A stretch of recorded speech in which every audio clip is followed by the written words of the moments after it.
It has become apparent to me that a lot of people didn't think the leopards would eat their faces. Now, a lot of people voted for Donald Trump because they wanted to own the libs and hurt people they were mad at.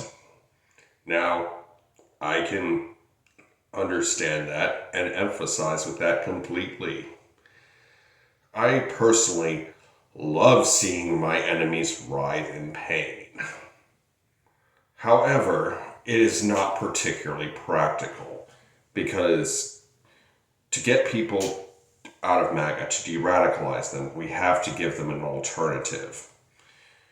And I want as many people on our side fighting for freedom as possible. A lot of people say they didn't care how it affected other people only when it started affecting them in a negative way. That may be true, but remember what one of the greatest freedom fighters of all time, Robert the Bruce, said. He said, "You can fight for God, you can fight for country, you can fight for family, you can fight for yourselves. I do not care, so long as ye fight." End of quote. Anyhow, I want everybody in America to be against Trump. And now, I know that's not going to happen. I have seen several MAGAs state various things that make it clear that they will die supporting Trump. I have met a woman who said that she wouldn't, in 2020, who said, "I won't wear a mask unless Trump tells me to." And I've met numerous people saying they're willing to die for Trump. I have met a few religious folk who pretty much say that Donald Trump is a prophet or a messiah or whatever. And I even met a grandmother who said that she would give her grandkids to Trump when talking about the Epstein thing, or as I like to call them, pedophiles. However, we don't need to just alienate former MAGAs. That will only make them MAGAs again. We need to reach out to them and welcome them into the fold in the fight for freedom. Because let me tell you something, the Trump regime controls the House of Representatives. It controls the Senate. It controls the Supreme Court. This is very dangerous, people, and we need everybody on our side that we can get. And, I mean, it's like, yeah, you'll hear a lot of people saying, like, "Oh, he took away my Medicare. He took away my Social Security.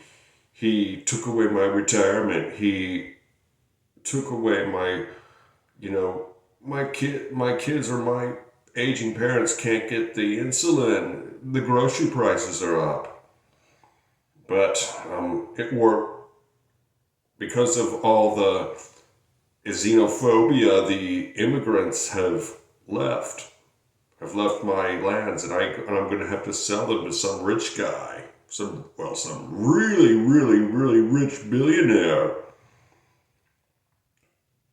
But anyway, now I'll admit that it's funny to see these people get what is probably a deserved comeuppance. But the thing is we are doing the same thing as the people who voted for Trump to own the libs. I mean, you are alienating people. We don't want them fighting against us. We want them fighting with us. We want everyone we can get fighting with us. And,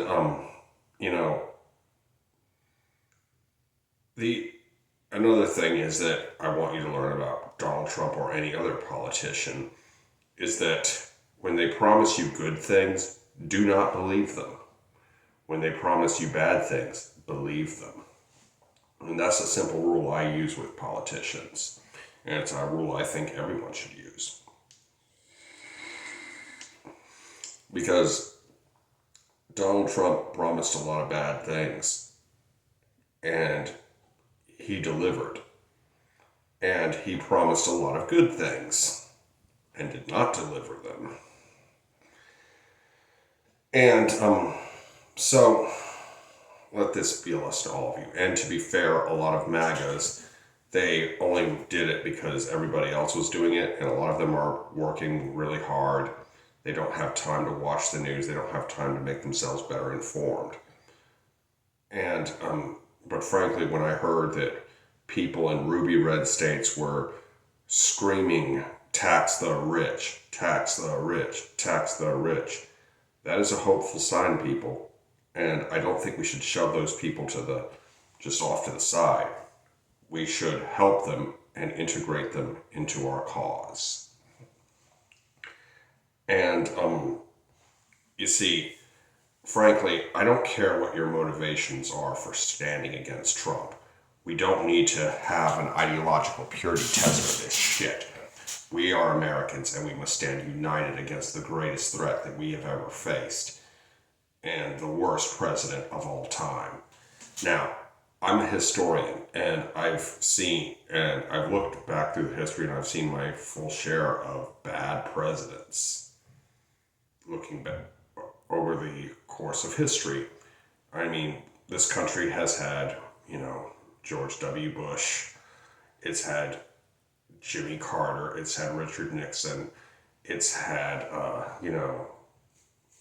Herbert Hoover, it has had James Buchanan. There are just no shortage of bad leaders that we have had.